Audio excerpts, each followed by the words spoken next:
Hello and welcome to the Ice Guys, brought to you by the Hockey Podcast Network. This is the show that takes you into the world of the National Hockey League.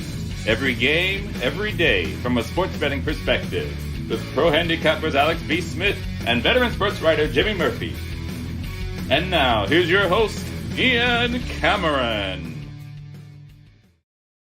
Welcome to the Ice Guys, presented by the Hockey Podcast Network. Tuesday, February 22nd. Ian Cameron, Andrew McGinnis is with us now as well. We're going to have, hopefully, Jimmy Murphy. Jimmy's been busy. He's been traveling. He's been covering the Canadiens for Montreal Hockey Now. Alex B. Smith will be with us, by the way, tonight for the betcasts, which we are definitely looking forward to. 7 p.m. Eastern tonight. And as you can see, and as I mentioned the last few days, we would have a special guest joining us for the Daily Show here on this Tuesday edition. It's our good friend, the one and only. You know him well. You've seen him on the betcast before. Cheshire Cat joining us for the very first time on our Daily Show. What's up? Not much. I'm just excited to talk about the games. Very happy to be here. And it's good to see Andrew. And good to see you. Ian. It's good to see you guys. Andrew, you gave out one of the picks that I was going to give out today on your first show, and I was like, shit, what am I going to say now? Sorry, I'll try to watch my language. I know that sometimes I swear. That's okay. No, so. Language is good. Okay. Language is always good. Anything goes on the Ice Guys. You know that very well. Anything can be no said. HR department here. Yeah. As long as it's not racist stuff, it's going to end up being all right, or any of that stuff, but you're good. Cheshire Cat, I mean, we let you know, obviously, about you being a special guest last week. You're taking this seriously. I said this guy really wants to bring it here on the show today. He's been talking about, what am I going to, how do you want me to break down the game? You be you, I said. You just talk about the games any which way you want, because you've got good opinions. We've seen it on Twitter. You've done well with some props lately as well. So just have the confidence. And I know you're going to give us some great insight here on this Tuesday card where we've got 6 games. But before we get into that, we had a few games yesterday on Monday. We'll recap some of those. Cheshire Cat, we'll get to, your thoughts first on some of the games yesterday. I know there was something we were talking before the show, the Seattle-Vancouver game. Something about that game bothered you. What was it? There were a few things. One, I wanted Quinn to get a goal of Quinn Hughes. I was really hoping that he was going to get one. He had like 5 shots on goal. I don't know. They had so many shots on goal, and they just couldn't get him to go in. But at the end, the thing that really bothered me was Driedger. Is that how you say his name? Drieger, yeah. Goalie Chris Drieger. Yeah, when he was laughing off the loss. There's something about that really bothers me. Like when players are just like giving up and they're trying to feel better about losing, And you had mentioned Logan O'Connor, like how he took a different approach. Like his whole approach was, hey, I'm frustrated because I want to win. We're supposed to be winning. And so he gets in like a scrum in the last 30 seconds of that Bruins game. Yeah. No, they don't have to fight. I'm not asking them to go out and start fighting or something, but just to laugh off a two-goal loss, there's something about that really bothers me. And he was like playing with his glove in the last couple of minutes. Did you? It doesn't really sit right with you, It's just like a weird. Yeah. You don't need them to have like an anger, like, just an absolute fit. But at the end of the day, you also want them to actually seem like they're mad about something. Yeah, like try to win. I guess that was my biggest thing. Be upset with losing, but don't laugh. You're right. I agree with that. Yeah. Like you're not having a good season. If you were trying to live up to some kind of standard set by the Vegas Golden Knights in their expansion year, and you've fallen well short of that. Look, and they said it on the broadcast last night. Nobody expected Seattle Kraken to duplicate what Vegas did in year 1. There's no way that was going to happen. Nobody was saying, Seattle's going to be a Stanley Cup finalist this year. But I think we still expected them to be, a little bit better than they've been. I think that's fair to say.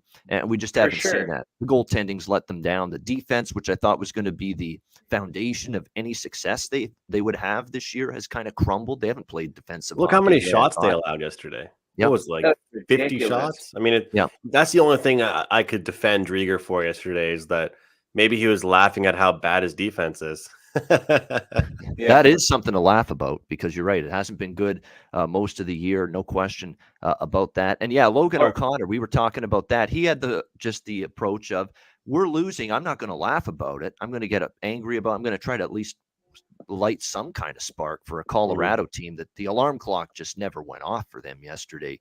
That was one of the worst games I've seen them play all year, and Boston full marks for that win 5-1. But Logan O'Connor getting in a fight late in the game with Connor Clifton of the Bruins, which apparently rubbed Jack Edwards, the Homer broadcaster supreme for Nesson, the wrong way for the Bruins. And now Logan O'Connor wants to get into a fight. 4:40 to go in a 4-goal game, and then his partner's getting a little ticked with him. I can tell. Andy Britt, it's like, calm down, guy. You don't have to go off the rails and go like a madman every single moment here when someone does something against the Bruins. He's like, calm down. I think he thought Clifton hit somebody a little bit high, and he's just defending his teammate. And I think it was Kadri, and then he's bringing up Kadri's faults from the past. How many times has Kadri gone high on a Bruins player? He said, yeah. So he does his job though. He's good at what he does. Like he is entertaining. He's a Bruins homer, and he owns it. Yeah. I mean, he's something else. I mean, he's off the rails, but I will say this, he's not dull and boring. That's for sure. Yeah. He's actually very well spoken. If you listen to him, he's got these funny little sayings, and he uses words to describe the play that you rarely hear. It's just he's very well spoken and educated, but he's just absolutely insane with Bruins love and Bruins fandom, and just doing everything to pump up the Boston Bruins that he could never do a national broadcast, because he would just be way too biased. Yeah.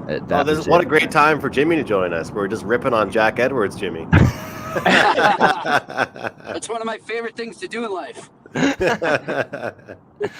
No, I've never heard Andy Brickley shoot back at Jack like that in a very long time. Like, he's like, no, he's just defending. Thought Connor Clifton went high on Kadri. That's why Logan O'Connor dropped the gloves. And it's like he really shot back at Jack Edwards for, a lot of times he'll just, basically be, pat Jack on the back for, was going off the rails about something, but not yesterday. Andy Brickley was pushing back on what Jack was saying about getting all upset that Logan O'Connor was dropping the gloves with his team down 5-1. In that game yesterday. Jimmy is on the road, as you can tell. This man has been everywhere, here, there, and everywhere. He's been busy as hell, but he's with us here on the road. Jimmy, how are you? Thoughts on yesterday? Well, and quickly, I apologize if I drop out. I'm up in the mountains of Vermont. I ended up having to stay in Montreal a couple extra days for some work. But my thoughts on yesterday, I didn't watch the whole. I watched probably about the first 2 periods of the Bruins game before I had to get ready and head over to the Bell Center for the Canadiens Leafs. And yeah, I'm sure you guys were too. I did not see that coming at all. I mean, I thought, maybe the Bruins had a chance. It'd be a tight game. But, look, Colorado came in. They were 11-1 in their last 12 in TD Garden. They had won 7 straight on the road. They had totally just taken the Bruins' heart out of them and stomped on them the last time they played, when they had that 3-1 lead, and they came back to beat the Bruins in overtime. I just didn't see this going well for the Bruins. So, I was way off on that, but I'm sure I wasn't the only one. But what I was on was I actually took the Canadiens as a straight-up underdog last night, guys. Smart. Love I had it. a good feeling about it. I felt like, the Toronto Maple Leafs didn't look that great against St. Louis. They've kind of been a little shady on defense. I felt like there's a good chance they'd overlook the Canadiens, and that's exactly what the Leafs did. And the Canadiens took full advantage of it. So, look, the Canadiens are playing some good hockey all of a sudden. They're fun to watch again. So I enjoyed that. Jimmy, I got to say real quick, I was thinking about you when you talk about Michel Therrien with his soft, ranty head, because that's what the Leafs looked like, very soft. Oh, he's not. He dropped out. He didn't want to answer. Man. All right. He's like, I don't want it. Maybe I didn't want to hear that rant, or me talking about that rant again. Hey, but I was telling Ian this, but I really liked when Suzuki stood up for himself. At first, I was like, "No, Suzuki, don't do it, don't do it, man." But good to see. Yeah, kudos to him. He stepped up. I don't think he should probably do that every time, but go for him. I'll tell you what, I really like that line. Like that, Ducharme had that line going at one point, like the Caulfield, Suzuki, and Anderson. But it's a great line, and I'm happy that St. Louis put it back together, because you've got a guy that's still fast and skilled, but he's also a bigger guy. Anderson's fought like every tough guy in the league, Then you got the two younger players. I think they really work well together. And with Anderson, you always love to be able to find like a tougher-ish guy that can also be skillful, kind of like Tom Wilson with the Capitals, right? Like he's skilled enough that he can play top 6 minutes. But you look at certain teams around the league where their tough guys are their third and fourth liners, where if their number one guy gets hit from behind, there's nobody out there to protect him. But with teams like Washington, Tom Wilson's out there actually with the skilled players to protect them, which is kind of cool. Yeah. They were exciting to watch. They're exciting to watch yesterday. I mean, that's the first time I've watched a Canadiens game and been like okay with watching it. No Me offense. too. No offense, I was like, man, this is exciting. It's not duller than a dish rag anymore watching the Montreal Canadiens. It's just not. I mean, now all of a sudden they've got a little pep in their step. They've got a little mojo back, and it's 3 wins in a row. And I stayed off them yesterday because I thought it was the Leafs would show obviously a lot better than they did last night. It was a debacle defensively. I mean, you just can't give up. I don't care who you're playing, Montreal or anybody. You can't give up odd man rushes and 2-on-1s and 3-on-1s and the high volume clip that the Leafs did last night and expect to win a game. You just can't.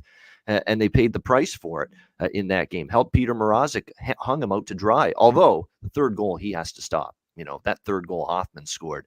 That's got to be a save from Peter Mrazek on that one. But nevertheless, it was a dreadful night for Toronto defensively. And it was a very good night from the Montreal Canadiens. I mean, people saying it was dreadful, but we got to give Montreal a lot of credit. That's 3 wins in a row, and 2 of them were against good hockey teams, St. Louis and Toronto. And I wasn't sure they were ready to beat Toronto. They are. And for me now, this is a team I consider backing the next game. And if they win that game, consider backing the next game. I'm serious.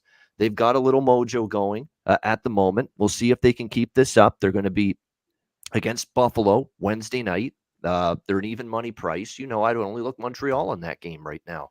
I'll say it at the moment. That's they're a team that I'm reluctant to step in front of and maybe look for spots to back them here moving forward. They've definitely got a little roll going right now, which is good to see. Just briefly, and then we'll finally get to Tuesday's card, but just quick hitters, Carolina, Philly. Typical Martin Jones game. I said Mr. Beach Ball on yesterday's show. Philly controlled the game. Philly did everything they could. All the right stuff, the right stuff. They did all of that stuff.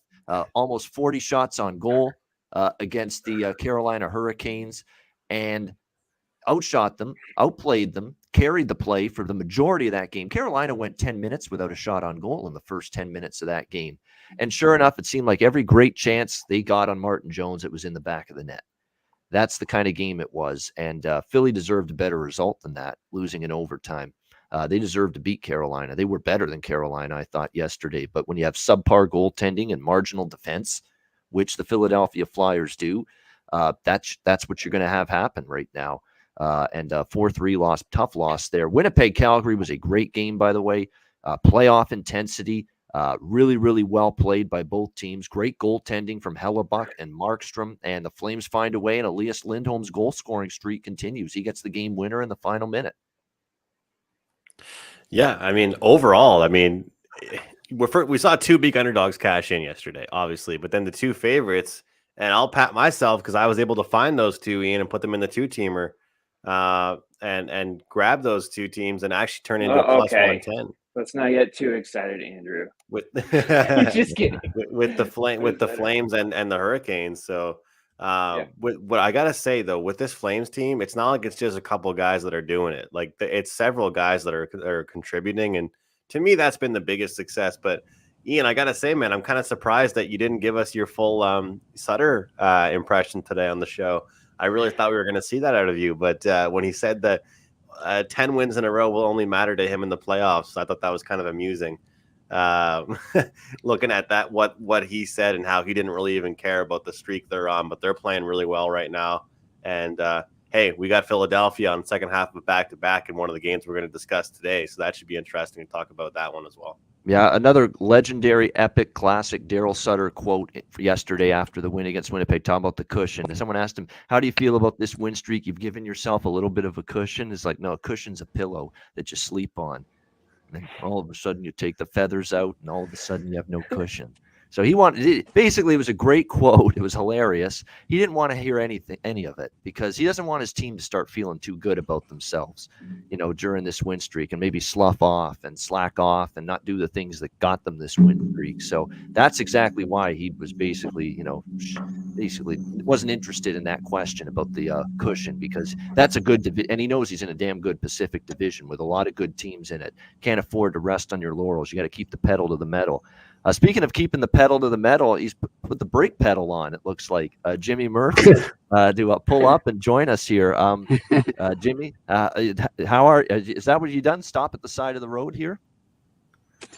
Yeah, no, I'm at one of my my old rest stop haunts that I used to stop at on my many trips to Montreal. So they got a good sandwich shop here. It's still here. So I figured I'd pick up their Wi-Fi outside here and join you guys via visual as well. Sweet. What's the drive for you, Jimmy, from home, from door to door, from Montreal to home? Well, to Montreal to home, I'm in Western Mass now, so I'm not that far from the Vermont border. So if I did no stops, no traffic, and the border goes well, it's probably about, I'd say, 4 hours and 36 minutes. Not too bad. It usually ends up being about 5.5 to 6. Yeah, it's not bad at all. It's a nice ride too. I mean, especially in the fall when you go through the mountains up here, it's beautiful. So, yeah, no doubt. Vermont, beautiful, especially in the winter time. Winter resort area. It's one of the better winter resort places. Oh yeah, lots of skiing in the United States. Yep, no question about that. A ski lover's paradise, no doubt. I didn't take you to be a skier, Ian.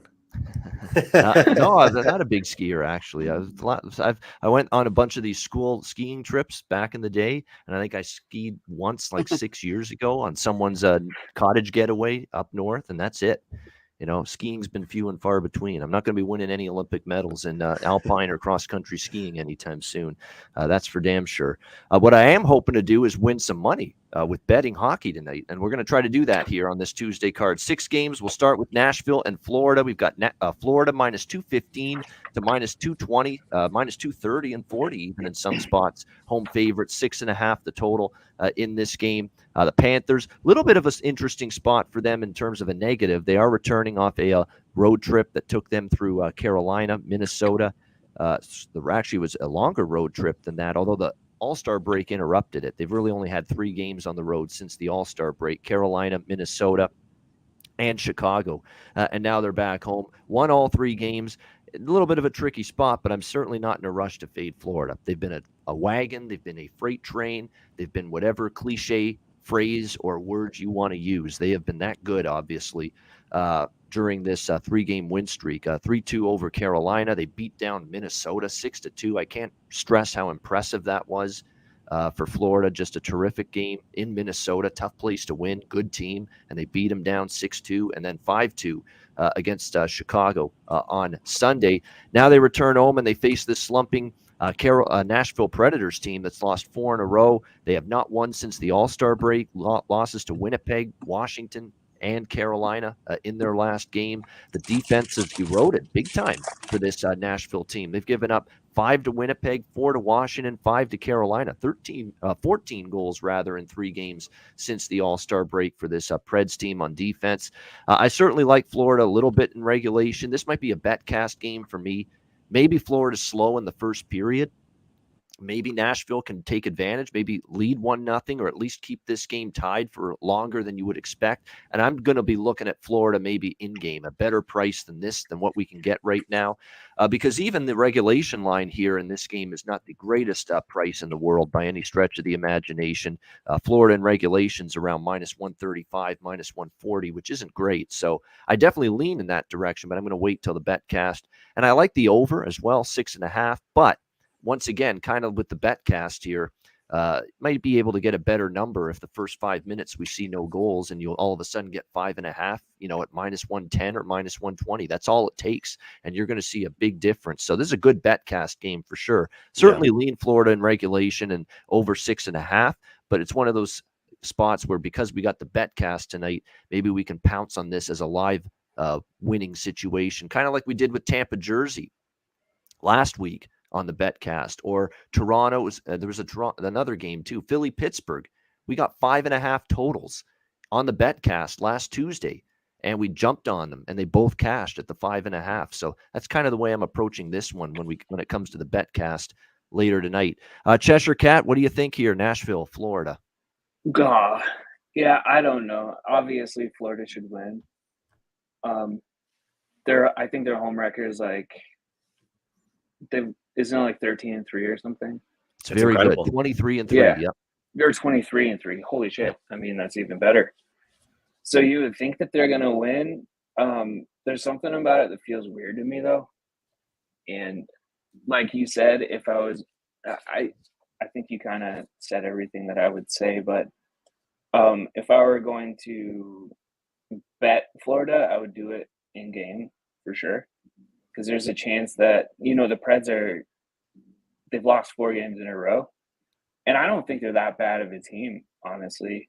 No, they're not. So I could see them coming out kind of hardcore, and maybe even taking the first period, and then the Panthers would have to like fight back. I could see that happening. Did that happen in the preseason when they faced the first time? I know the lineups were a little bit different, but I think the Preds went up in the beginning. And, sometimes it feels like that's what happens in Florida. They give up the lead early, and then they have to fight back. We've seen that happen a ton of times. But I did check from the preseason who scored in that game. I do that sometimes when I'm looking at these. Because, those guys are coming into this game having some confidence that they've scored against this team and against this goalie. Yeah. And for the Preds, I think a good goal scoring prop would be Jeannot. Yep. Tanner Jeannot. Yep. Yeah, Tanner Jeannot. He's plus 333, and he scored 2 goals in their first meeting in September, I think, or October. And then Trennan scored a goal in that game too. He's plus 350. So wow, I could see both of those guys getting on the board. That's bargain bin shopping right there. Totally. Yeah, I do a lot of bargain bin shit. I like it. But I could see both of those guys getting on the board. And then on the other side, I know people are really big on this Marchment kick, and he's really good, and he is scoring a lot. But I think it may be helpful to look somewhere else, because I just don't like being on all the same plays everybody's on. Sometimes it feels like it could end up in a disaster. I hear you. And he didn't score. He didn't score in his last game. And I know people are throwing a ton of money on his goal scoring prop. And you can't get a point with him. It's what totally sucks. You can't get Marchment for a point or for an assist or anything else. It's just goals.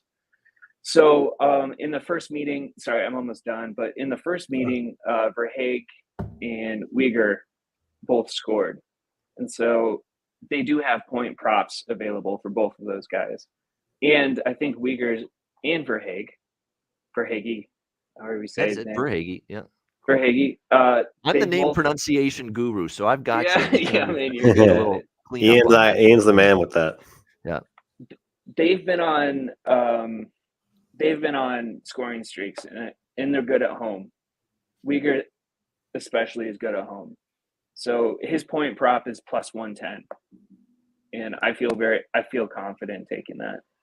And Verhaeghe too. Verhaeghe is minus 120 for a point. And that includes, I know you guys know this, but if somebody new is watching, when you bet a player to get a point, you're betting them to get an assist, which means that they help out with a goal. Yep. And both of their lines are good. And it's also, or it could also be that they get a goal and that cashes. So you're kind of getting 2 ways there. And both of those guys could score a goal, or both of them could be, in on getting a goal. So those would be those are my 2 strongest plays from this game, would be Verhaeghe and Uyghur to get a point. And then with the goal scoring props on Nashville, those 2 guys.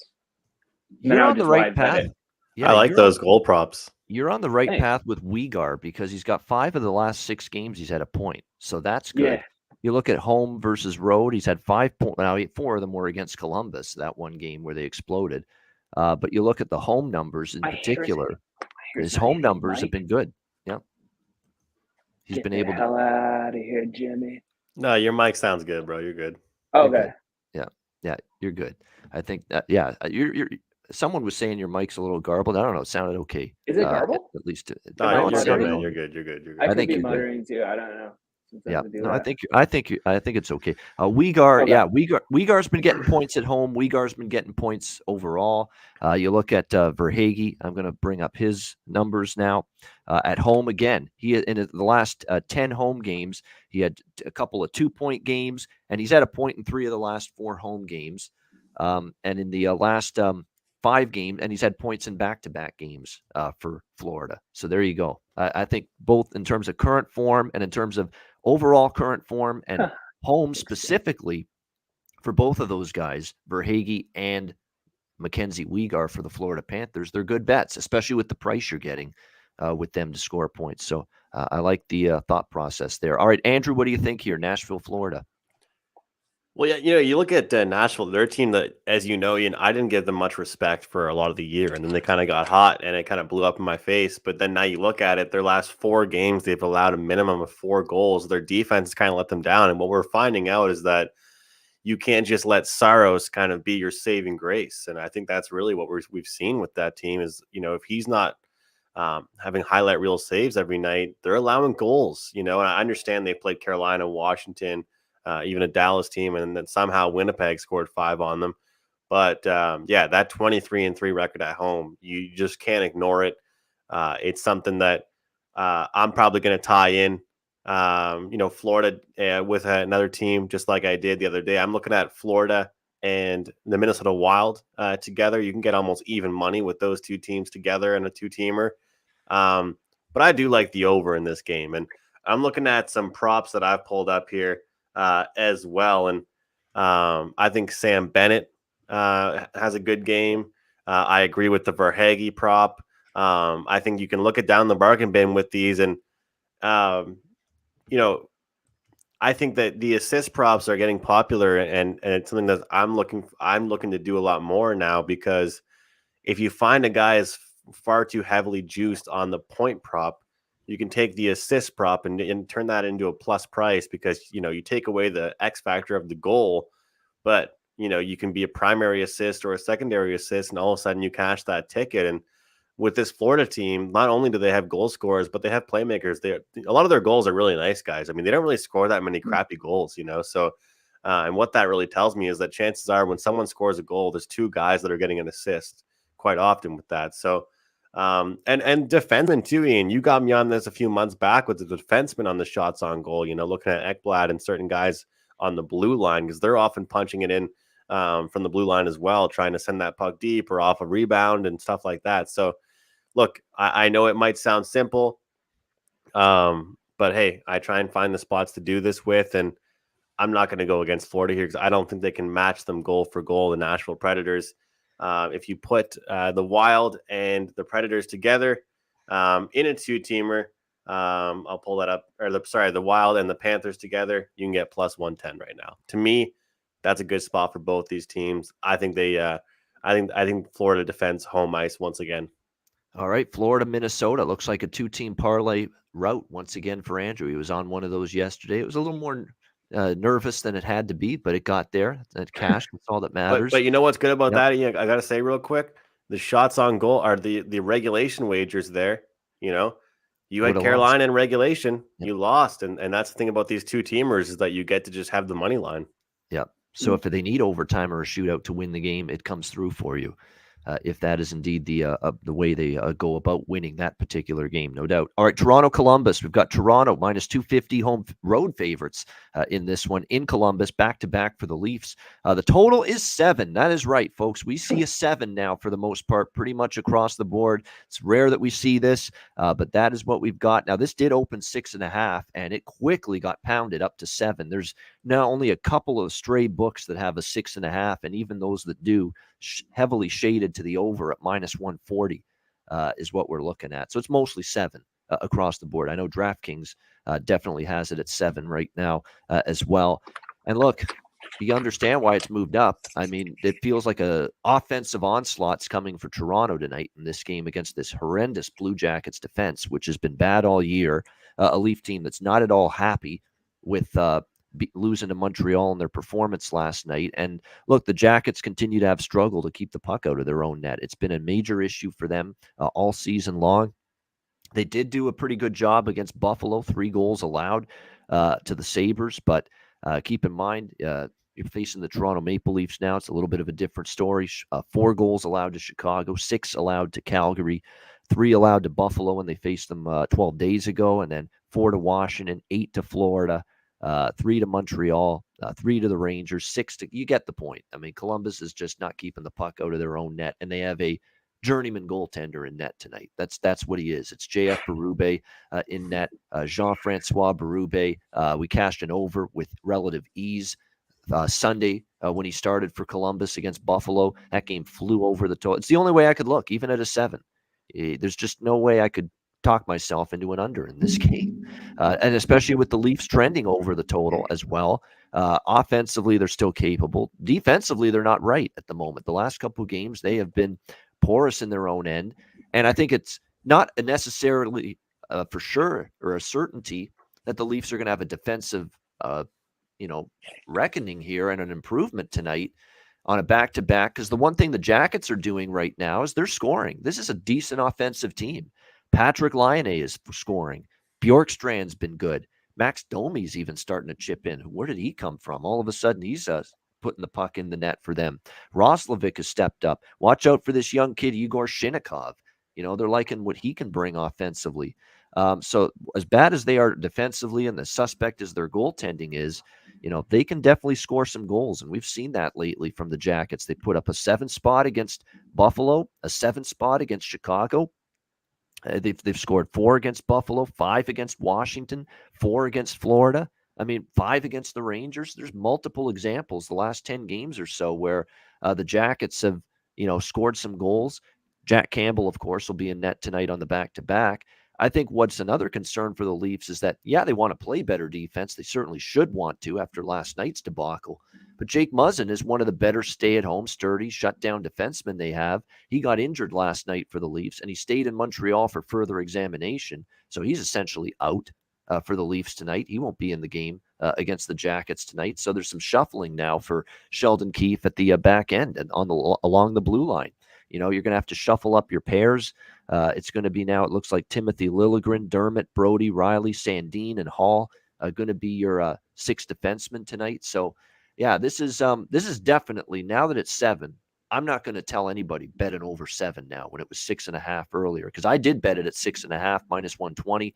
Because I said once Berube was confirmed in net, I said this is only going to go up. And it's sure enough, the juice skyrocketed up, and then the total hit 7 pretty much across the board. What I am going to do is, this is the perfect game for a bet cast. Let's see if maybe we get something better in-game with the over, something better in-game with the price maybe on Toronto. That's the way I'm approaching it. Certainly the lean is over or pass with the total, but let's see if we can find a better number, better price tonight during our live bet cast. Andrew, what do you think here, Leafs Jackets? Yeah, you look at this Leafs team right now. A lot of these the trends, that we can read off here. I'll look at one over 26-1 last 27 games for them. That's one that stuck out big time for me. Also, over has hit at a big rate with them as a favorite in games. Also, as against Eastern Conference opponents.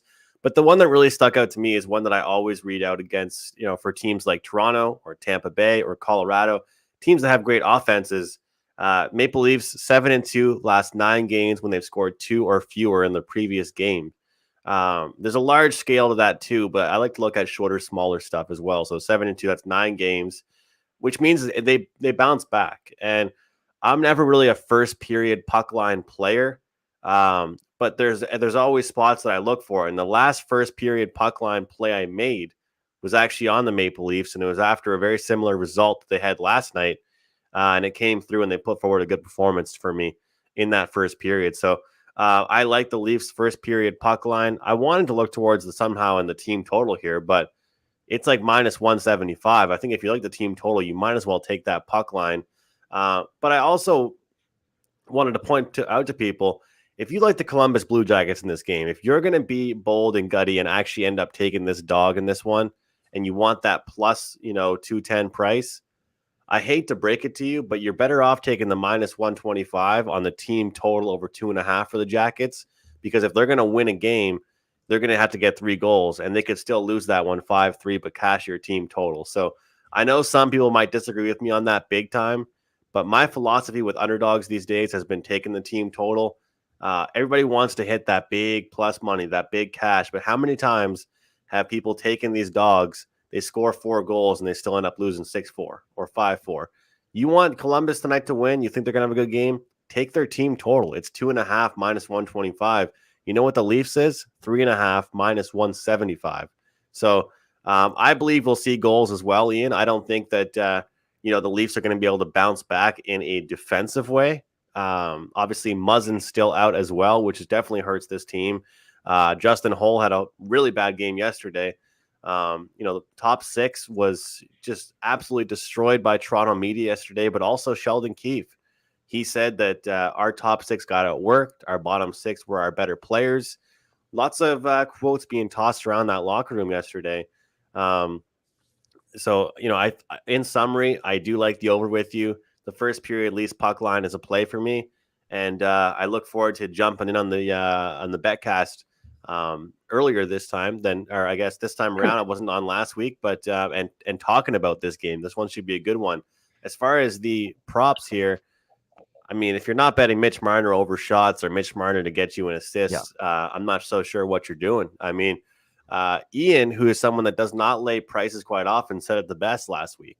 It's juice worth laying.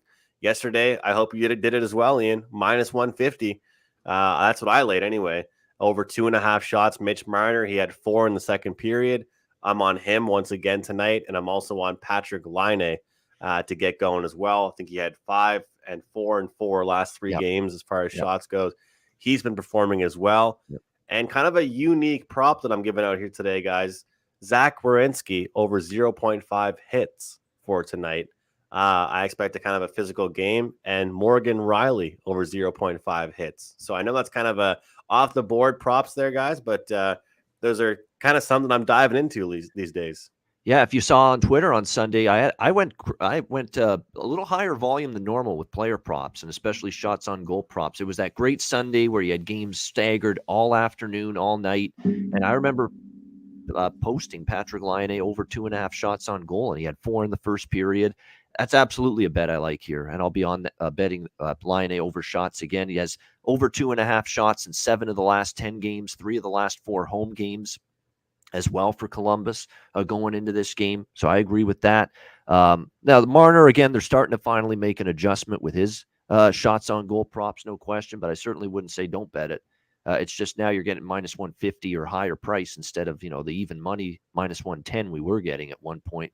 But still, he's going over that shots prop. And Michael Bunting, for me, over 2.5 shots. He's trended over shots on goal on the road and overall. He was the one Leaf forward that did show up, and I did think played pretty well last night. Right. Michael Bunting. He's the only one that has grit to him. Yeah, and to score again, because I think he'll find the back of the net. He had a bunch of chances last night against Montreal. And let's give Montembeault credit. Great game from him, especially early when Toronto was really peppering him, and he made some big saves. So definitely Bunting to score a goal as well, worth another bet. I forgot about Jack Campbell over 26.5 saves. That's one I've bet as well.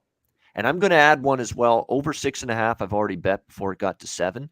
I'm going to take Toronto's team total over 1.5 plus 170 in the first period. I like that. I think they get to 2 goals in the first period against Berube, washed up journeyman goaltender. He's been bounced around from team to team for 4 or 5 years against a pissed off Leaf team that the top players were called out. Every single What's one the of first them period total right now for both teams, Ian? Is it like a really juiced for 1.5 or is it 2 it's yet? 2. Yeah, it's 2. It's 2 pretty much across the board. Yeah, minus 180 for the first period over 1.5. Minus 180. I might look at the 2, honestly. I might take that 2. Yeah, 2 at least even money is what you're going to get on that. Yeah, 2 first period total is around even money, plus 100, minus 105. All right, Cheshire Cat, Toronto, Columbus. Yeah. So I'm going to have the most to say about these first 2 games just because they're the 2 that I mostly focused on, but I'll try to keep it short. What I saw yesterday with Toronto was a team that was kind of struggling, obviously. Their chances weren't awesome. I mean, yes, they were peppering Montembeault with shots and pucks, and he was doing a pretty good job. But I mean, it didn't look like the Leafs that we see when they're really, really focused and honed in. And Muzzin going down is a giant loss, I think.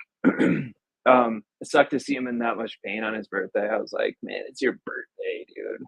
You didn't deserve this. That is. You know, I guess I'm one of those courageous people that Andrew's talking about. I could for sure see an upset here with the Blue Jackets. They think they have a shot at the playoffs, you know, so they're fighting for it right now. They're trying to pull themselves up. And they're playing really well offensively. So I think that they'll be able to get to the team total of 2.5 for sure. And if I don't like laying any, like -125 is about as far as I will go. So what I've done for basically my best bet for today was a tiny parlay with Blue Jackets team total over 2.5 and Nashville team total over 1.5. And you get +155 is what I could get on it. Because I see goals coming from the Predators and I see goals coming from the Blue Jackets for both of them. Asking the Blue Jackets to get 2.5 is not that bad, especially with the way they've been playing. And when you take into consideration that Toronto's defense has lost one of their best defensive men, you know, they're going to struggle. You know, they had him out there against the Canadiens. No offense, but I mean, if I were to pick one of the offenses, if I had to pick the Blue Jackets or the Canadiens to score goals, I'm going to pick the Blue Jackets to score goals. So I would trust them more. And the Habs got 5 goals. So it makes sense to me to do that. I don't love doing props on this one just because the scoring could come from anywhere on the Blue Jackets. So, and I don't really know exactly where it's going to come from. I know Patrick Laine will be taking shots at goal, and his shot prop is 2.5, and I think it's pretty juiced right now. The last time I looked, it was -140, but he's going to have that for sure. I mean, you can count on that. That's going to happen. And Mikheyev, I thought he was a standout player from yesterday. I really like the way he's been playing. And he may have to step up today, especially with Muzzin out. So he may not be a bad option for a goal prop. The other guys, I don't really know. I don't know. Matthews, you know, he got injured a couple games ago. And so you could say you could take his point prop, but it's 1.5. And he hasn't scored a goal in 2 games. So I don't know that I would take him for a goal today. But he was called out by his coach, one of the many top players that were saying, hey, we need more from you than you brought us last night. So if you're going to get Matthews showing up with a pep in his step, you would think it's tonight. Yeah, he's a dangerous dude. I mean, it's hard when you watch him because you're like, what the hell are you doing? You're not even trying. And then he'll score a goal like 10 seconds later. And you're like, oh, that's just how you play. I don't know. He never looks like he's trying hard. And then he just scores goals. And I'm like, what the hell? He's really talented, obviously. So maybe you would look at Matthews. Marner, the shot prop's great. I love that. Nylander and Tavares, I don't trust them. The only person Tavares can't put a puck in the ocean right now. So I agree with the distrust there, yeah. The only person I would look to from the Leafs would be Mikheyev or Riley to get an assist. And then I like Boone Jenner and Patrick Laine. As you can tell, it's a good prop game. So there you go. Cheshire Cat liking a lot of different props in that one. And it's just amazing. Austin Matthews, it's just so easy for him to score goals that now we see him in a 2-game goal scoring drought, 2 straight games without a goal. And the whole world panics here. The world sky is falling here. My goodness. Austin Matthews hasn't scored in a couple of games. Relax. He'll be fine. He'll probably score tonight, to be quite honest with you. I mean, totally. When you pay him that much, I mean, the fans just expect him to score 3 a game. Yeah, I know. And now the world is ending as we know it now because he hasn't scored in back-to-back games right now for the Leafs. It's just hilarious. It's because they're just so accustomed to seeing him find the back of the net. Not every game, but close to it, especially lately. But by the way, Tavares 6 goals the last 25 games. Yeah. That's he gets pathetic. a million chances and he's shooting the puck wide. He's lost the clinical ability to finish close in with those opportunities. He's lost a little bit of that finish. And is it getting older? Is it, your skills diminish a little bit? Is it part of that? Is it pressure of, playing for the Leafs that are just causing you to just, you got to just be clinical. You just got to have that finishing touch. It's what all great players and goal scorers have. And he doesn't have that finishing element right now when he's getting those chances. This is like the first time this has ever happened to me, but I actually felt bad for Matthews yesterday. Just because I could feel that the whole team was leaning on him to bring him back and stuff. I'm like, come on, man. Other people have to chip in here. Yeah. Tavares and Nylander, their attempts were pathetic. Mitch Marner did a good job, I thought, actually. And Riley and, like I said, Mikheyev. Bunting tried his ass off, too, Yeah. I thought he was his effort and his compete level was noticeable. Michael Bunting all night for the Toronto Maple Leafs, and that's a great point. This is not the Austin Matthews Maple Leafs; it's the Toronto Maple Leafs. So you're right. Everybody has to step up and contribute. All right, Minnesota, Ottawa, on we go. It's the Wild minus 230 road favorites, 6 the total in this one. This is an interesting contrast here because you got Minnesota. Obviously, we know how dangerous they can be, and they exploded on the scoreboard, put up a touchdown against the Edmonton Oilers, but that was the perfect spot for them. They weren't happy with losing 2 in a row, especially the home loss to Florida. It didn't sit well with the Wild. They were ready, and they came out like gangbusters against the Oilers, got a 4-1 lead in the first period and cruised from there for a 7-3 victory. And for the Oilers, that was a brutal scheduling situation. Anyone that knows anything about how compact scheduling situations can be so difficult, know that 5 games in 7 nights is asking a lot. I mean, that was just asking Edmonton for too much of them. And if they were ever going to finally lose a game for the first time under Jay Woodcroft, the head coach, it was going to be that game. 5 games in 7 nights is just a brutal, brutal spot. And it certainly looked that way from Edmonton in that game against Minnesota. But credit to the Wild. They took advantage, get back in the win column with that victory over the Oilers. We'll see if they can keep it going here against Ottawa, who've lost 2 in a row against Boston and the Rangers. But they still compete, this team. I mean, even with the injuries, with Shabbat on the blue line out, Matt Murray out in goal, Batherson and still out as well as Josh Norris. They're not going to be coming back anytime soon for the Senators. They're still right in every single game. And, they're trying to be better defensively because I think they're lacking some goal scoring right now. Ottawa has been completely and utterly incapable of beating Minnesota. I mean, Minnesota's won 9 straight head-to-head meetings against the Ottawa Senators, and that dates all the way back to 2016. I mean, that's the last time Ottawa beat Minnesota. And, it's a difficult ask here for the Senators at the moment. And I don't think Minnesota is complacent after just beating Edmonton. They know that they lost a couple. I think it's, hey, let's start a win streak here. And Ottawa just hasn't found that ability to beat, they beat Buffalo, but that's not saying a lot. But they lose to St. Louis, Boston, the Rangers. You get it. They're going to struggle with beating the best teams right now with who they're without in the lineup. Murray, their best goalie, out. Shabbat, their best defenseman, arguably their best player overall, out. Batherson, out. Norris out. It's very, very difficult to beat the best teams when you've got this important artillery out of your lineup. So for me, it would be a Minnesota. This is just like the couple other games I've talked about. Let's see if we can find something better tonight. Rather than bet something now, we've got the betcast tonight. Let's put it to our advantage and maybe wait for the betcast and see if we can find better numbers and better prices in game, maybe to support the Minnesota Wild. This is another over lean for me simply because of the series history. It's been very strong to the over, but the thing that's holding me back a little bit is Ottawa's propensity right now to just tighten it up, and they have to. They know they have to right now with who they're without. They're without their best puck-moving defenseman. They're without 2 of their best scorers. They want to help out Anton Forsberg, their goalie, and so they're resorting to playing tighter checking, lower-scoring hockey, but that's often not the way Minnesota plays, so it's kind of a contrast there. Lean over, but don't love it as much as some of the other games. Cheshire Cat, we'll start with you on this one. Minnesota and Ottawa. Yeah, the Senators annoy the shit out of me. I don't know what to do with them. But they have been pretty good at keeping games under. Yes.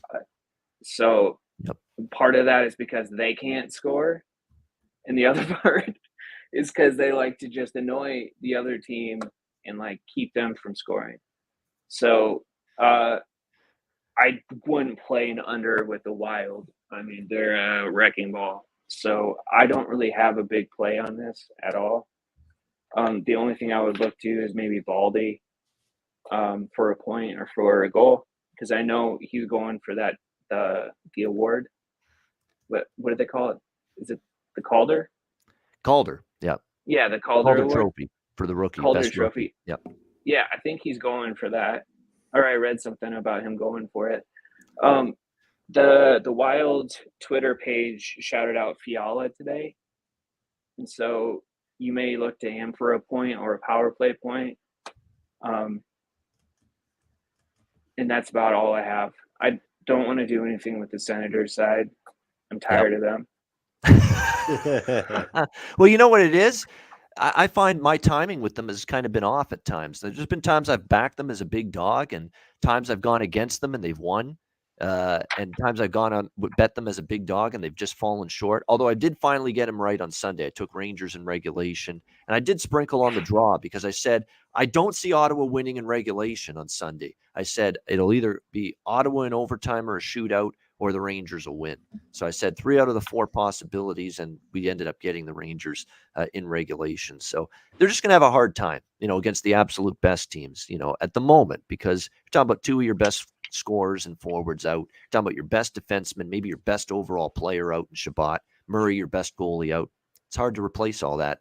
Andrew, what do you think here? Minnesota, Ottawa. Yeah, I mean, like I mentioned, I've locked in that 2-teamer for tonight. Right. I liked the plus 110. There's obviously a couple of favorites on the board tonight, but I like that 2-teamer with Florida and Minnesota. That's a great one. It's a really good 2-teamer. Actually. Appreciate it. Hopefully it cashes. Yeah. But Ottawa right now, it's kind of funny with them is that they've usually been pretty good at kind of after a couple games missing key players, having some of the supporting cast help out. But right now, when Batherson went out, Norris and some of the key guys, it's really hurt them big time, their goal production. And, one thing to consider as well is that Minnesota had that big win against Edmonton, obviously catching Edmonton in a really bad spot, 5th game in 7 days. But before that, they didn't look that great. I mean, the Wild had a couple of games that were kind of hiccups for them. So although they haven't played in a couple of days, they're going to want to, I guess it's been 2 days, but they're going to want to keep it going, because you look at really what they've done against some elite teams, and there has been some games where it hasn't gone their way. So when you play against Ottawa, you can't afford to let down here. You can't afford to just play a weaker opponent and play down to their level. You're on your East Coast road trip here.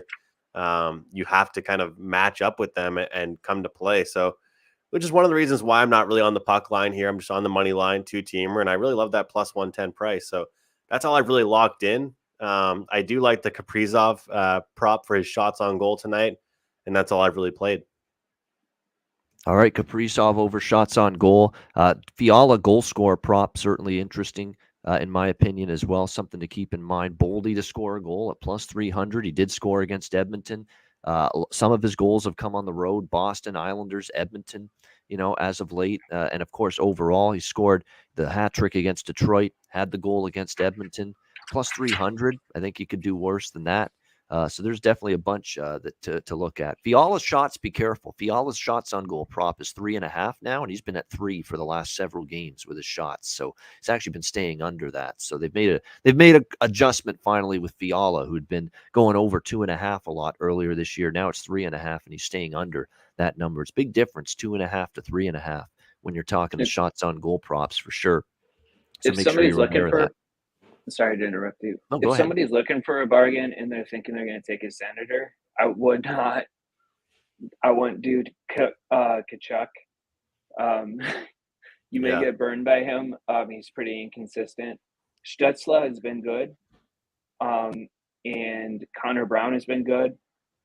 And Ennis seems to score quite a bit at home. Yeah, good value for him as well. Yeah, Tyler Ennis has been been pretty amazing to see a little bit of a resurgence here the last I would say 2-3 weeks here for him with the Ottawa Senators. There's no doubt that he's chipped in and he's found the ability to score some goals for Ottawa lately. Let me just bring up this chart here. Here we go. Yeah, I mean, you've seen him do a little bit better lately. Now he's had apparently 3 goals in the last 10, but you're getting him at plus 550, plus 600. You get it to a home. Most of his goals have been here in Ottawa as well. So, like I say, with the odds you're being offered plus 600, and most of his goals have been in Ottawa of late as well. So he'll play too, and he probably I think he's gotten those off of odd rushes. Yeah, and that may be the only way they score tonight. I don't know. I Yeah, don't know if they'll get like just a regular goal. We'll see. Yeah, definitely. Nick Paul's someone to keep an eye on for Ottawa too. He's Paul. chipped in every now and then as well for the Sens. So, again, are we asking Ottawa to do a lot? The problem is it's hard to ask Ottawa. It's hard to go nuts with Ottawa props right now for goal scorers and points because they're just not firing on offense right now. It's been difficult for them to produce at the moment as a team. It's been difficult for Philadelphia as we turn to our next game, keep the puck out of their own net. And they're probably going to be challenged once again tonight as they host the St. Louis Blues. St. Louis minus 225, road favorites, 6 the total in this one. So yesterday on the show, Philly was in action. Martin Jones, Mr. Beach Ball, was in net, and he did what he promptly usually does, and that's 4 goals minimum, and he gave that up. Needed overtime to finally get that 4th goal, Carolina, but it got there for the over 3.5 team total. The game goes over the total as well. And again, I'm telling you with Philly, the one thing Philly is doing right now, they're bad. We know that. Of course they are. Everybody knows that. But right now, they've lost 5 in a row. They've won. They're 2 and 13 or 14 run that they're on. It's absolutely terrible. But the one thing they're doing is they're scoring right now. They do have some offensive punch at the moment. The Philadelphia Flyers. They've scored 3, 4 in the last 3 games. They've 10 goals in the last 3 games. The problem is they're giving up 4 or 5. In every single game. They've gone over in 5 straight games. They are still finding ways to score some goals at the moment, the Flyers, but they can't keep the puck out of their own net. Now, it's going to be interesting. Who is in net tonight? Because Carter Hart's got an eye problem. He's got an eye infection. That's why he was a late scratch from yesterday's game. Yeah. It's gross. Yeah, it's nasty, and obviously, if you can't see the puck and your eye is bothering you, you can't start, you can't play. So, is Carter Hart suddenly going to be feeling good enough now to be back in net today after that late scratch against Carolina? Martin Jones had to end up coming in instead. So, Hart has not been ruled out for this game. He might be still in net if his infection clears up, but we don't know that. We won't know that until game time. So if it's not him, you either have to go to Martin Jones, the Sandcastle King at the beach. Can't stop one. Can't stop at all. You got to go back to him in net, or they've called up Kirill Ustimenko from the AHL. From Lehigh Valley, and he is going to be the starter if they don't want to put Jones in, and Hart's not available again. So either way, it's difficult to see the Flyers really at this point in time keeping St. Louis down. St. Louis, this is the best offensive team they've had in years. Their power play is strong. Oh, and Philly's penalty kill isn't good, so that's probably a good matchup for the Blues. This is going to be the same thing I did yesterday. We're going to go St. Louis team total over 3.5 minus 120, just like I did with Carolina yesterday. I've been doing that a lot with Philadelphia lately, taking the team totals for the opponent against them. I'm on that as well as the full game over because I do believe while Philly will give up goals, I think Philly will score some goals. Jordan Binnington's in net tonight for the Blues, and yeah, you could say at some point he's going to finally figure it out and get going and play his best. But it's been a while since we've seen Binnington play his best. He's given up 6 to Toronto, 7 to Calgary, 5 to New Jersey in his last 3 starts. He is not a guy with a bunch of confidence right now for the St. Louis Blues. So unless he all of a sudden does something he hasn't in the last 3 starts, stop the puck and bounce back and have a great outing, he right now is someone I don't trust, and I think Philly's capable offensively right now of beating him and finding the back of the net a few times. So I also like the full game over in addition to that Blues team total. Andrew, Blues Flyers. Yeah, I'll keep it short and simple here. I'm on the over 6 in this game. St. Louis Blues playing really well. Lethal power play for them as well. Lots of scores. I've got some little bit of prop stuff on Ryan O'Reilly tonight. But I look at Philadelphia. They've been scoring. I mean, they've been kind of competing a lot more lately. But to your point, Ian, the amount of goals they allow is just something that's not backable. And obviously St. Louis, a couple games into their East Coast road trip, that's always a factor for potentially some sloppiness and mistakes. So I think Philadelphia gets some of their own, but I think the Blues probably win this, 5-3, something like that. Yeah, 5-3, 5-4 has been a typical score lately against Philadelphia for sure. I remember Washington game ended 5-3 for the Capitals. I could see something like that. This could be a good live over. Yeah, definitely. And again, if it starts slow for whatever reason, we get a scoreless first 5-10 minutes, you know what I'll be doing with this game tonight on the BetCast. Cheshire Cat, St. Louis and Philly. So the Blues are on my banned bet list. They've given me the blues. The blues. That's your BB King impression. Yeah. Yeah, that's scat, actually. That wasn't blues. What am I doing? No, just no thank you. I don't want this. Anything to do with it. I'll live bet it. Yep. Maybe the over. The only I have hit this a few times. I just keep betting it because he's scoring right now. But Mayhew, he's actually been contributing, which is random, I know, but he's like really going for it. So you love the bargain bin guys. I love it. You're always 3 goals in the last 2 games. Yeah, had 1 yesterday against Carolina, 2 against Washington. Yep. Gotta go with it, man. Yep. Yeah, I remember I bet on him a few times last year and it actually worked. And then I saw that he was pulling it together a little bit. So I think he's trying. So you might get a goal out of him, especially if it's Binnington. Binnington has not been good. Yeah, exactly. He does not look good. And I think the Flyers can contribute. And look, Gerald Mayhew's not even getting the top 6 forward role for this team. He's been on the third line with Morgan Frost and Max Willman lately. They've got a very young group. Even Patrick Brown, 4th line player, scored one of the other goals for Philly yesterday. Lindblom, Giroux, and Atkinson has been their top line. Van Riemsdyk, Lawton, and Konechny on the second line. Gerald Mayhew's on the third line, but you can't argue with the production or results, even though he's not getting top 6 minutes. He has got you a goal against Carolina, 2 against Washington, goals in consecutive games. And in fact, he has scored for the Flyers in 1, 2, 3, 4, 5, 6, 7, 4 of the last 7 games. He scored you a goal, and you're seeing over plus 400 on him to score a goal tonight. So I think that is your bargain bin goal scorer prop if you're going to look at anyone on Philly tonight. Yeah, may I just add really quickly?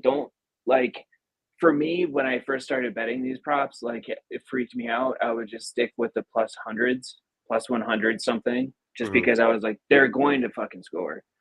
But when I started looking at the stats and stuff, I've been watching the games. I've realized that I just have to have faith that what I'm watching and what's happening right now is going to happen in the future game. And of course, it's scary, especially when you go to put your money down on like a plus 500 or plus 600 goal scorer. But I've done way better doing that than I have betting the plus 100 goal scoring prop. Because you don't have to hit it like every game. That's the best part about it. You're taking Austin Matthews to score. Like, you need him to hit that. But if you take a couple of the guys you've talked about today, you could do the exact same thing the next time they play and the next time. And then you only need to hit like 30% of the time. Totally. Yeah. And that's the advantage. It's like Alex with the draws, right? Yep. Yeah. That's why I can't do the draw bets until the playoffs. Like I can't do it. I can't bet on a game to be tied. But the way that Terry and Alex do them, it's respectable. I can't do it. But you only have to hit like 1 every 4, 1 every 3. I only do this on like games where I think there's going to be a lot of goals. I don't do that on games where I think it's going to be low scoring. But with this one, especially with Bennington and that, it makes sense to me. And with the other two games, Florida gives up a lot of goals, unfortunately. And Nashville gives up goals. It's the same, Toronto and Columbus is the same. So that's the only reason why I'm looking at those in those games. I wouldn't do it with the lowest one. I don't have anything on the next game, and we're running a little bit long here. I actually have to run. Totally. Oh, that's okay. So my best bet's the over in that Blues-Flyers game, over 6. But I'm going to see you guys tonight. Look forward to it. Yeah. Cool. All right. Cool. Yeah, exactly. The last 2 games, they're a little ugly, but we'll break them down. Andrew, we'll let you go. And there you go. Best bet, Blues-Flyers. We'll see you tonight for the betcast. There he is. Sorry if I was talking too much. No, that's okay. That's all right. That's all good. Yeah, Andrew. Andrew's had a busy time. He's been spending time with families of him. Actually, he leaves early every day, so I shouldn't. Yeah. Well, he's going to be on. Plus, we got the betcast later tonight, but that's all good. We'll plug through the last 2 games here on this card. This one, I can tell you right now, it's a pass. I'll just say that. For sure. I have not had many games in a while where I've said that's an easy and clear pass. Just no interest whatsoever betting it pre-game. And that's the way I feel about this next game here. The New York Islanders and the Seattle Kraken. We've got the Islanders minus 155, road favorites, 5 the total in this one. I'm not laying anything with the Islanders now. Not a chance. Minus 155 on the road. But for Seattle, they've struggled. They got, basically dominated by Vancouver last night. The final score 5-2 was actually flattering. It was just the dominant, doubled up in shots on goal. Vancouver carried the play from start to finish. This definitely looks like a situation where I want no part. Maybe the draw, if you insist. It should be tight. It should be neither team you trust to gain separation from the other. And I don't want the Islanders laying a price on the road, and I'm not really excited about Seattle, albeit at home on the second night of a back-to-back games, and they're struggling too. If anything, if you have to get involved, maybe plus 300. You can sprinkle on that on the draw. But other than that, it's going to be a pass for me. Cheshire Cat, Islanders, Kraken. Nope. No. That's the analysis. I will say, yeah, that's it. No. No. I will say that I watched way more Seattle Kraken games than I thought I was going to. And so I feel like I have a pretty good understanding of the team, sort of. I would just look at maybe 2 goal scoring props in this game. I wouldn't even look at the New York Islanders, but at home, South Sea, he's a defenseman, I think, but he does score. For some reason, I don't know why that is, but he scores when he's in Seattle. Maybe he's just excited. And so does Appleton. I would just look at those 2. Maybe McCann. I know people are big on McCann and Everly and those guys, but the only one that I'm really actually going to bet on is Soucy or Soucy or however we say Carson Soucy is who you're talking about. Carson Soucy. Yep. And that's again a defenseman, third pair defenseman, but again a guy that's getting a decent price here in this game tonight. And you saw him with 2 shots on goal in each of the last 3 games. For the Kraken, he got a goal against Edmonton. He's had points in 3 straight games. Now, do you like him to score a goal or do you like points? Yeah, no, to score a goal. There you go. And the people he's out there with often, he's usually out there with Gord and Yarncrook and Wenberg. All those guys are usually out on the ice when somebody scores. So those guys for assist props could work, or point props, but this is not going to probably be a high scoring game. I don't really know. I honestly have no idea. Yeah. Backwoods. I think you guys call it Backwoods, right? Backwoods on the NBA Pub Hub show. That's on Pub Sports Radio. I do NBA Pub Hub daily on there. And we call it Backwoods. Man. Yeah, that's right. With our good friends there, Ski Profit, Trot Wham, Dutch. We get Durrell and Jay Money joining us on Tuesdays and Thursdays as well. So that's always a fun show. So they're a little plug for that. But Rich brings up a good situational element here with the Islanders. They got embarrassed 3-0 at home against Seattle. I remember that. It was right before the All-Star break. So you'd think the Islanders, they're definitely the rested team as well. They're going to bring a little something here tonight against Seattle. You would think so. But they also were bad enough to lose to Montreal at home, although Montreal's playing better. And they also lost to Buffalo last week and got drilled by the Sabres last week. So it's difficult. I'm still not interested in laying a price with the Islanders, but certainly you would think they want to beat Seattle after Seattle just put an absolute big or handed the Islanders a dreadful loss at UBS Arena in Long Island right before the All-Star break. So we'll see if the Islanders make amends for that and get some payback tonight against Seattle. Before we get to our last game, we want to bring up DraftKings Sportsbook, official sports betting partner of the NBA and NHL.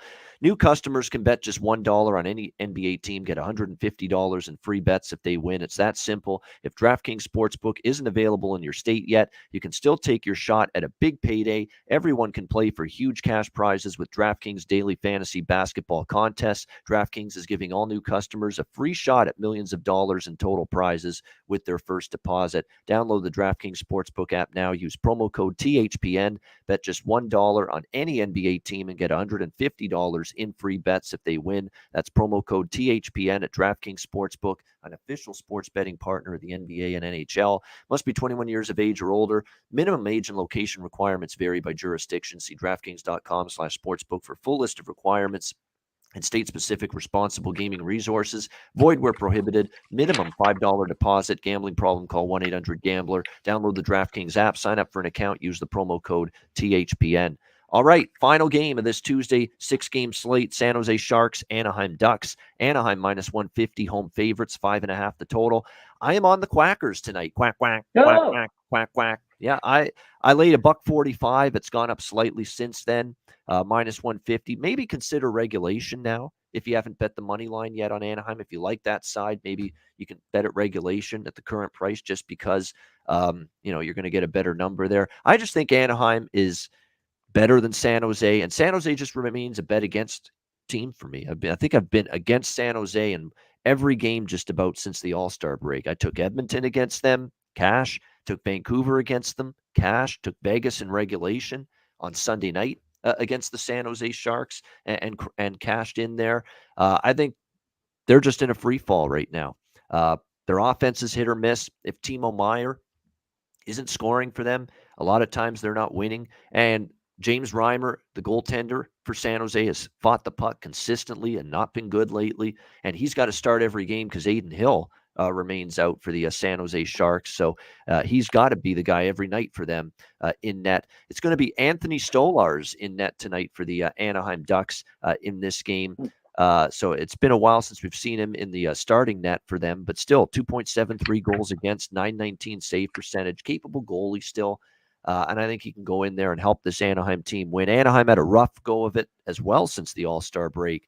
But look who they played. Calgary. They played surging Edmonton since the coaching change. They've been a different team.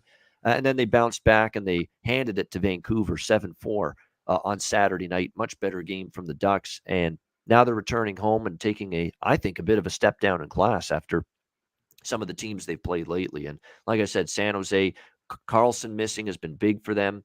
They've missed him. Like I said, if Timo Meier is not scoring goals for them, and of course, now that they parted ways with Kane, they even have less offense, the San Jose Sharks. And James Reimer's just not got a lot of confidence right now in net. He is fighting it big time for the Sharks. So I took -145 on Anaheim. It's up to -150. I still like them at the -150. Although if you do want some better value and you like Anaheim like I do, then maybe you can look regulation and get maybe closer to even money. But I think Anaheim gets the win here.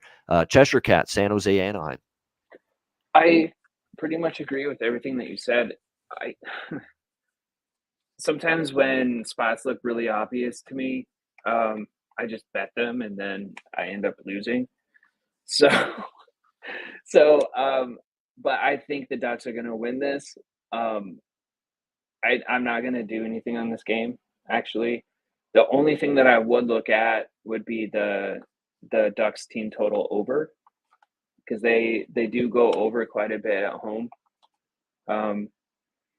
And if the Sharks can get a couple of goals, and I think they can. Maybe you would look to Hurdle or Meyer. But if they can get a couple goals, I think the Ducks could just swarm them and get 4 or 5. So I would look at the game like over, or the team total over for the Ducks, but I don't really want to mess with it.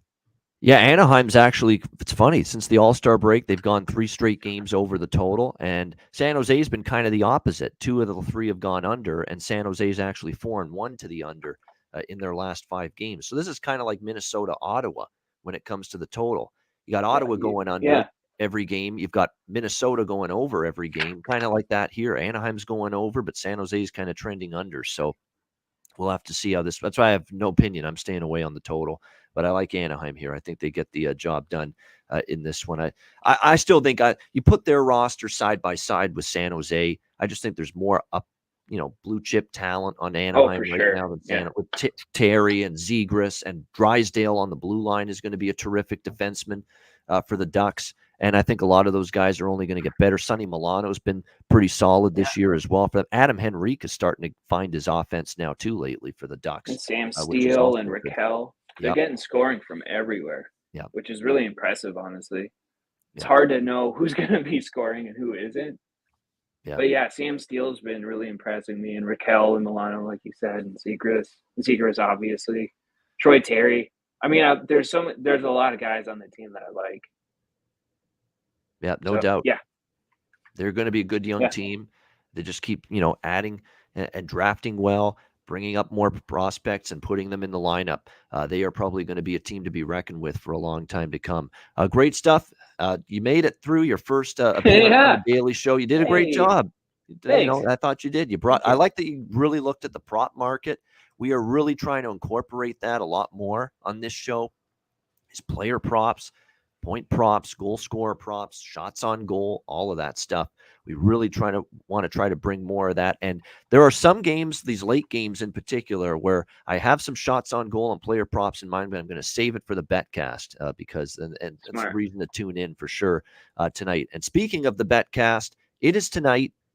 As it is every Tuesday, 7 p.m. Eastern time. DM me if you want to reserve a spot on the stream on the BetCast to join us. Cheshire Cat's been with us on the BetCast before. Terry Edelman is usually always with us.